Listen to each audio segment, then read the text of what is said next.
So, Dr. Wieder, which treatments and therapies do you feel are the best fit for individuals with autism?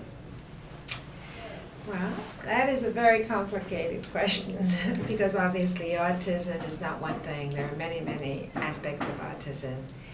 And I think I'd like to share with you the way I think about any developmental disorder, in fact, any actual social emotional disorder. I think we have to put it into the context.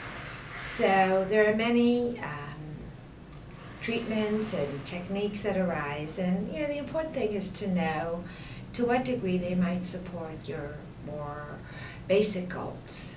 What we try to do is develop the structure that every person, child, adolescent, adult needs in order to function and develop in ways that they can develop the core capacities to encounter whatever life will bring them.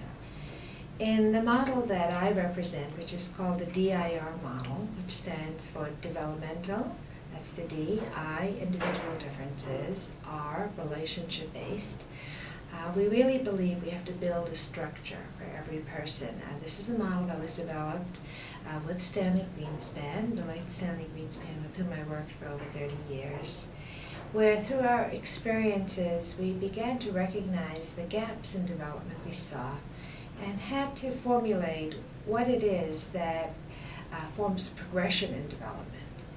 And with this model, we identified 6 basic core capacities, such as regulation and the ability to share attention and be able to stay attentive and focused and organized while interacting with others.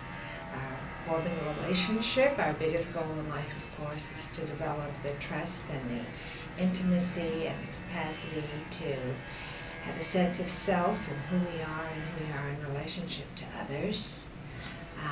Intentionality, the ability to communicate and be able to read the signals and understand what others communicate to us as well as to communicate with them. And from there we move on to problem-solving social interactions, which help you function, which help you figure out how to get from here to there and how to finish what you start. It's the sequence of actions that then often turn to symbols. It's where we separate perception from action and develop symbols to again express our ideas, our thoughts and feelings.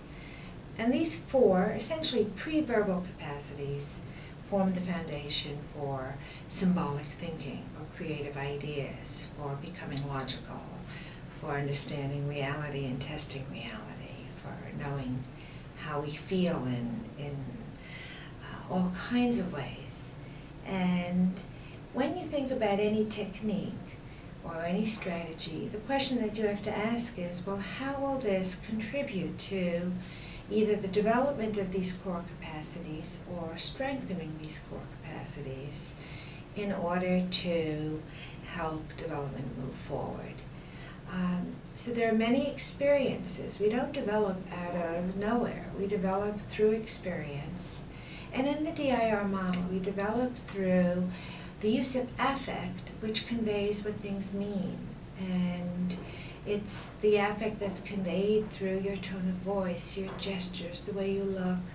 It helps us understand what the words mean or what other symbols mean. And what we always want to be sure of is that we are making sure that the intervention strategy you're thinking about is one meaningful to the child or to the adolescent.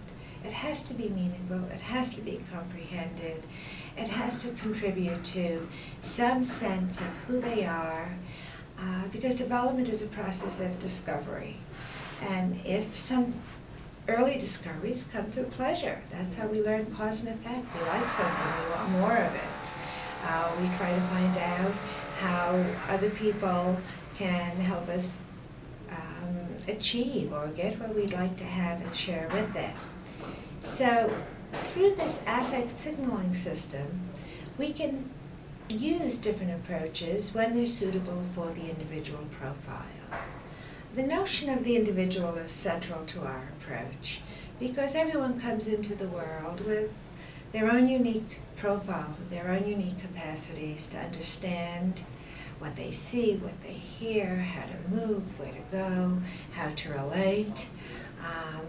It's where you begin to see how every person takes the world in the best way they can and really understands it.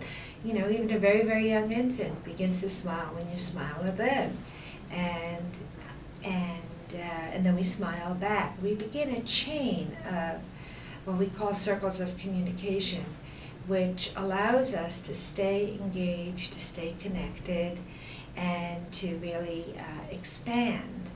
And this could be this just good feeling, which we certainly hope everyone can have, but also means expanding on ideas and thoughts and how to do things and understanding the bigger world around us.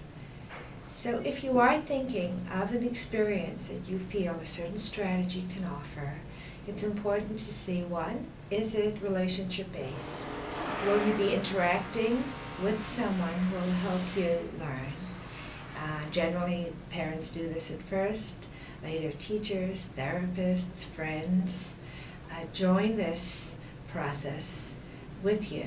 And then what can you learn? How does this fit in with your comprehension and your ability to organize a response back?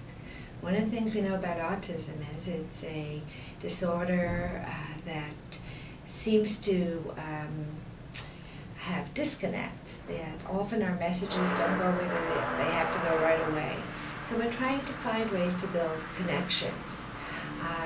If you think you would like to do therapeutic writing, that's a wonderful method. It really works very well in giving you a sense of control and understanding rhythm and understanding what direction you want to go to and feeling in charge. And the same would be true of any other activity. Does it give the person this sense of feeling safe, feeling they are learning, feeling they can communicate with others around it? It doesn't have to be verbal, it can be nonverbal, or it can be verbal, as we know how much drama adds to interventions where children can really get the message because it's just infused with affect. I think the important thing in considering any method is to just meet these important criteria and make sure you keep the big picture perspective. And that way you can choose the priorities in your own intervention. First, stick with the basics. Make sure you are strengthening developmental capacities that I outlined that are described in this model, D component. I take into account individual differences and where these can be strengthened and where we can make most use of providing experiences that will improve the ability to understand, to act, to think, to feel, and then do it in the context of relationships. So that we start with a child, we examine their solutions, we see how they're coping with the world. Every child with autism has to cope with life. And from there we can begin to formulate and organize a plan that will suit them at any particular point of time in their development.